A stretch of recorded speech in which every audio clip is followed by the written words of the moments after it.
ধার্মিক পরেশগার আল্লাহ ভীরু অর্থাৎ ভালো ইসলামিক জ্ঞান সম্পন্ন মেয়ে জীবন সঙ্গী হিসাবে পেতে চাইলে কি করা উচিত? ভাইরা আমার, যুবক যারা বিবাহ করেন নাই, দিনদার ভালো পাত্রীকে যদি জীবন সঙ্গী হিসাবে পাইতে চান তাহলে আপনার নিজেকে ভালো হইতে হবে।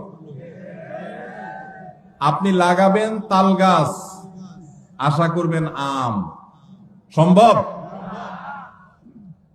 অনেক যুবক আছে নিজে সব 2 নম্বরে কাজ করে বেড়াবে, আর বিয়ের আগে মহিলা মাদ্রাসার প্রিন্সিপালের কাছে যায় কানে কানে বলে, হুজুর একটা ভালো মেয়ে দেখেন। আছে না নেই? তো এটা কোনো ভালো মুসলমানের আলামত না। আপনি নিজে ভালো হওয়ার চেষ্টা করেন, এটা হলো ভালো মেয়ে পাওয়ার সবচেয়ে বড় উপায়। নাম্বার 2, সূরা ফুরকান আয়াত নম্বর 74, রব্বানা হাব লানা মিন আজওয়াজিনা ওয়া যুররিয়াতিনা কুররাতা আয়ুন ওয়াজআলনা লিল মুত্তাকিনা ইমামা। বেশি বেশি পড়বেন, আল্লাহ নেককার জীবন সঙ্গী যেন পাই, এই দোয়া বেশি বেশি পড়বেন। সূরা ফুরকান আয়াত নম্বর কত? 74।